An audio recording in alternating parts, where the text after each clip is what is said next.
Hello and welcome to the Ellen Made Book Club. Today we are outside.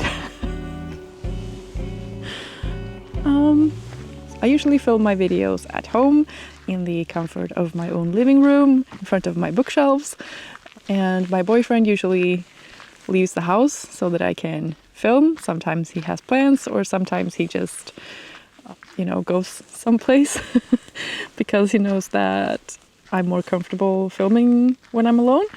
So that's very sweet of him. And today he needed to have some alone time in the house, or he wanted to stay at home. And so I thought I would go outside and try to find a spot where I could film today's video. So I've been on an adventure trying to find a spot. I'm in this like nature reservation kind of thing.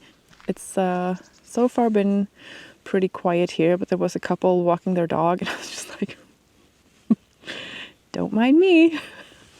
Yeah, so if I'm looking a little bit like shifty, it's just because I'm listening for people or looking for people, or yeah. I was gonna do this the other way around so that you had the lake as the background for the video, but then the lighting on me was terrible, so this will have to do. So I did a video of the books that I read for March Mystery Madness earlier in the month, and so if you want to see the reviews of those books, you can check out that video. I read The Murder of Roger Ackroyd by Agatha Christie, The Maid by Nita Prose, and The Maidens by Alex Michaelides, I think. Since then, I read a few more books during the second half of March. So those are the ones that I'm going to be talking about in this video. I am not relaxed. I am very much out of my comfort zone here, but I'm doing my best.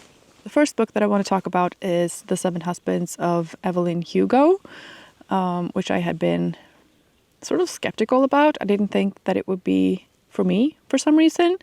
I thought it was going to be something other than what it ended up being, so in a good way. So in this story we follow Monique, who is a writer at Vivant magazine, and she is requested by this old Hollywood star, Evelyn Hugo, to write her biography.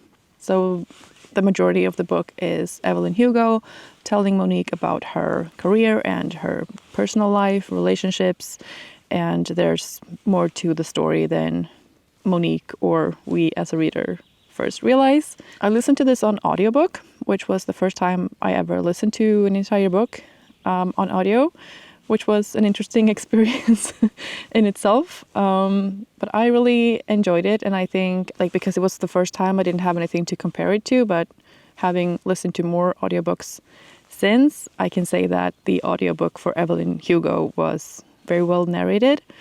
I did have a bit of trouble knowing sometimes when there was dialogue, it's not as clear on audio as it is in a book, where there's to let you know who's speaking and stuff like that. So that was a bit of a learning curve, I guess. In terms of the story, I really loved it. I enjoyed it a lot more than I thought I would, and I'm glad I went into it not knowing that much about it or what it was going to be about, and so I'm not going to go into detail here either, in case you want to read it.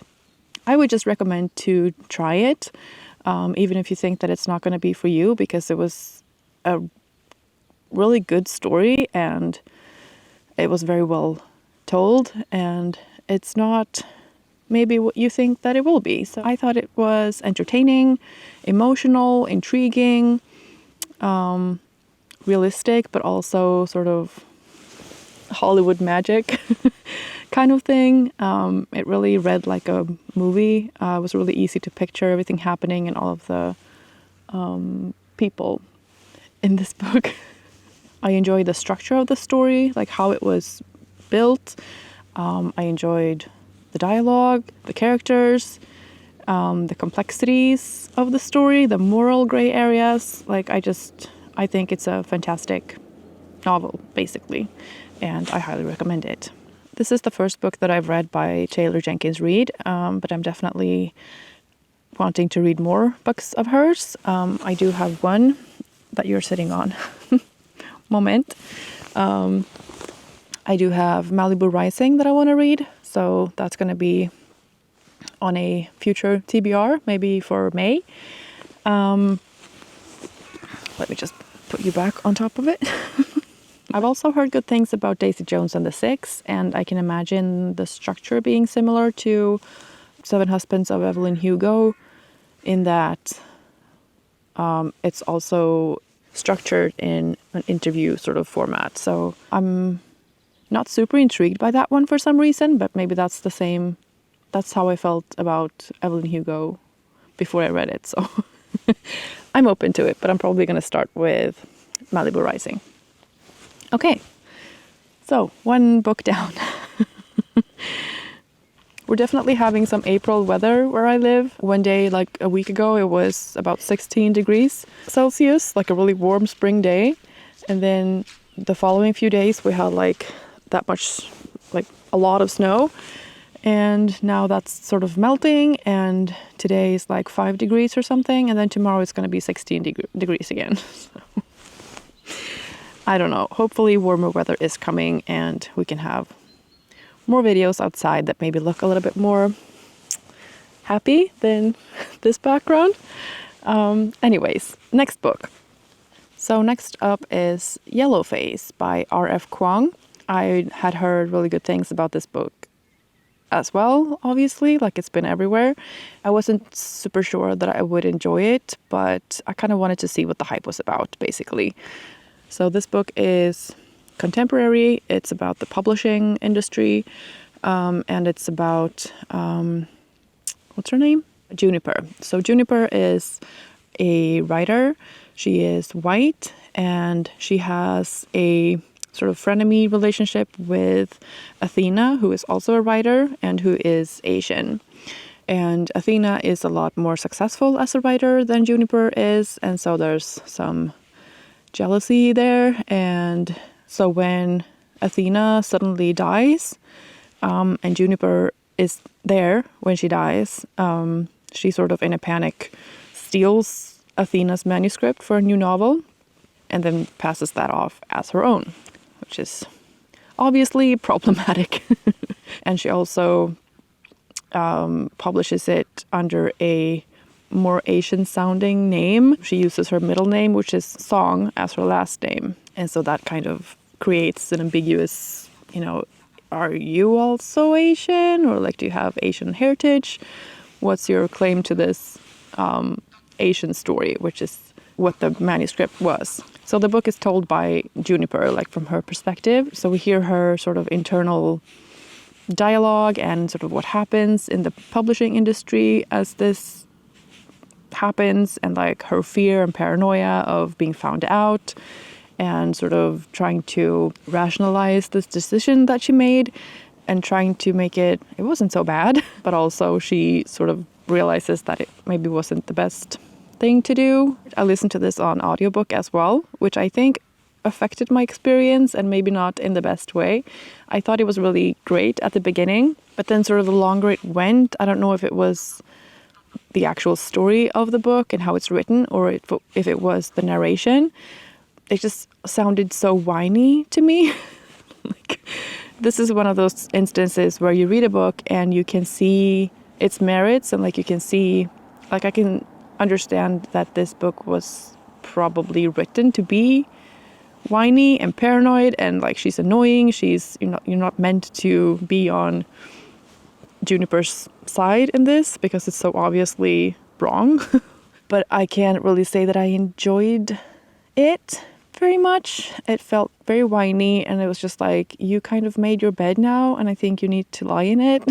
Like, suit yourself. And like I said, that's probably the point, but based on my experience of it, I give it 3 stars. Like, it was a good book. I don't think it's all it's hyped up to be. It does talk about the publishing industry, but it's a lot of the publishing industry.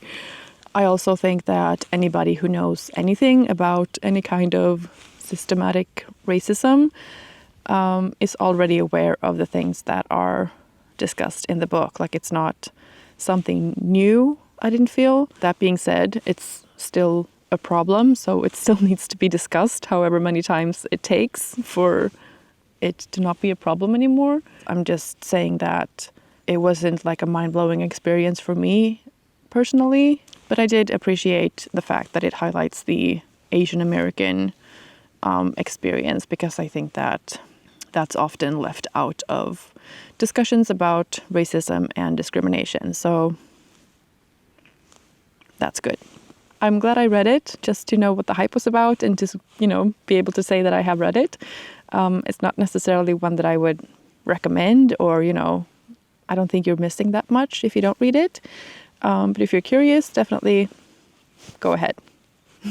I do want to read Babel, that book by the same author, not necessarily because I read Yellowface, but I have been wanting to read that before I ever heard of Yellowface. So I will read that at some point, but I didn't read Yellowface and feel like, I need more from this author. Swans! The next book I wanted to talk about is The Maiden by Kate Foster. And this was on the long list for the Women's Prize for Fiction this year. I didn't know that when I ordered it. I just thought the story sounded interesting to me. This is a fictional story, but it has elements of true events in it, and it sort of inspired the rest of the story. This is set in Scotland in the 1600s, and it follows two women, and it alters between their two perspectives throughout the book.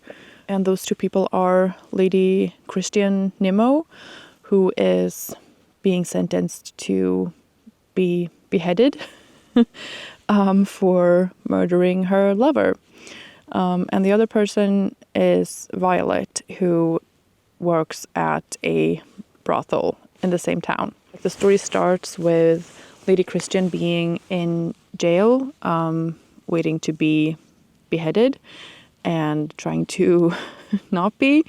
The rest of the book sort of alternates between sort of what happened before that point in time and like leading up to the whole sentencing and everything like that, and also sort of what happens afterward. I don't want to give too much of the story away because I really love this book and I would highly recommend you read it. And I don't want to spoil anything for you. I think I mentioned in the previous video that I thought there might be like witchcraft and stuff in this. There's not. I really enjoyed this book. I really enjoyed the female perspectives of being a woman in 1600 Scotland. I thought it was very human and realistic and, again, moral gray areas. And it has that depth that I look for in a novel.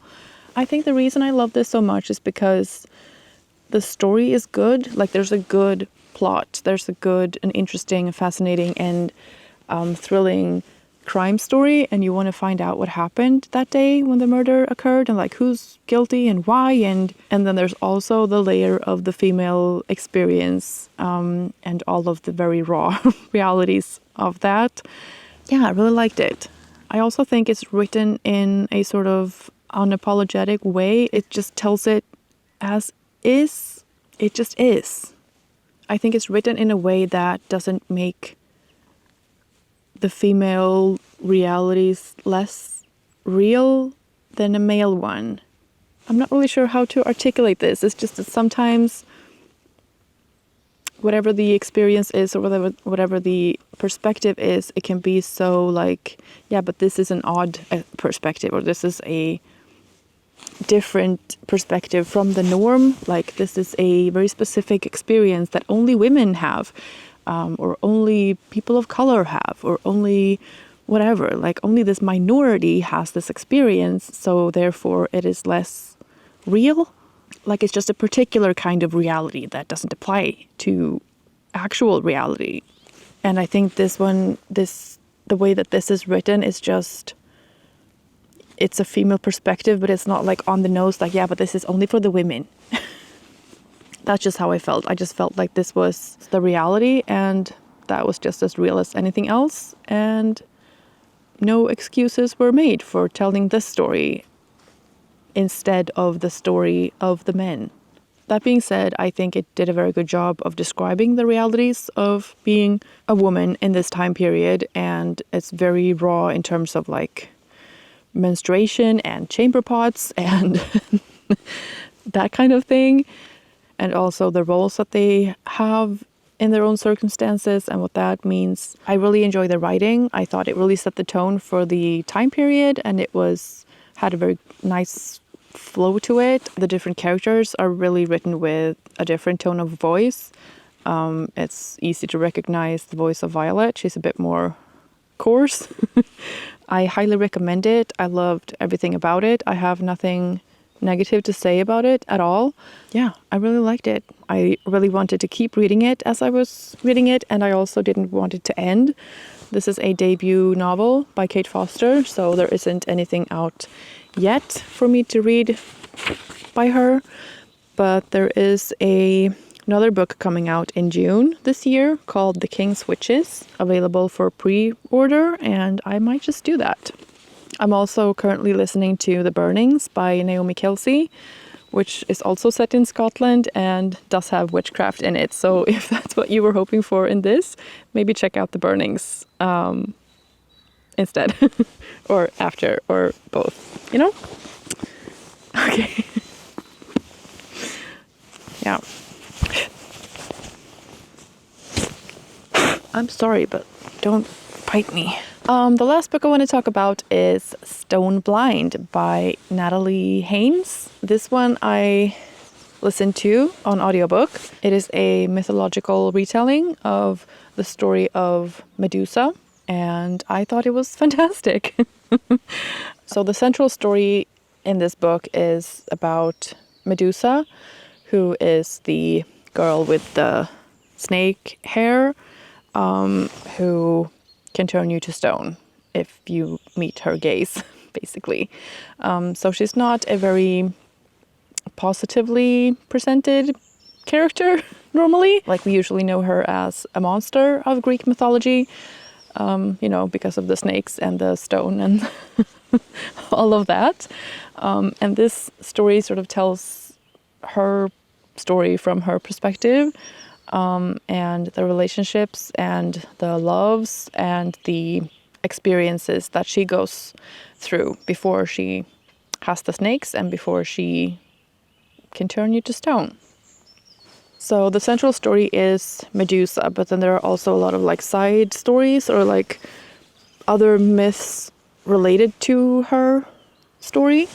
And I think it's just done very, very well compared to Circe, which is only told through Circe's perspective. This book is told through a lot of different perspectives, and it can seem a little bit confusing, like there's a lot of characters. It's narrated by the author, by the way, which I thought was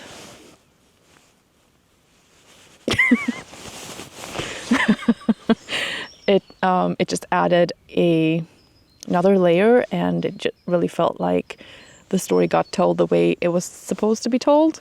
And yeah, I really appreciated that, and I really enjoyed that. But at the start of the book, she just goes through all of the characters, and most of them are names that you recognize if you have ever read anything about Greek mythology, basically.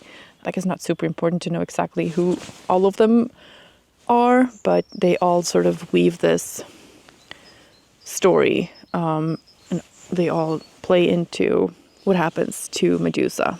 I thought it was fascinating, and it was a really good story, a lot of good characters. The narration was good. It was progressing very well. The pacing was good. Yeah, I felt it was very like comforting to listen to, because it's, kind of listening to a fairy tale when you're little, but as a grown-up, yeah, all the stories were just good. It was just good. It was funny, it was sad, it was insightful, complex, well-researched. Natalie Haynes knows her mythology. I'm looking through my notes here, and the only thing negative that I had to say was that it ended. So yeah, I loved it. I give this 5 stars, and I would definitely love to read something from this author again. I would like to listen to 1,000 Ships, which is about the Trojan War, and also Pandora's Jar. And both of them are available on BookBeat, so I could just listen to them. I'm also even more excited now to read other mythological retellings by other authors. So in particular, I wanted to read Clytemnestra by Jennifer Saint, which I have also heard good things about.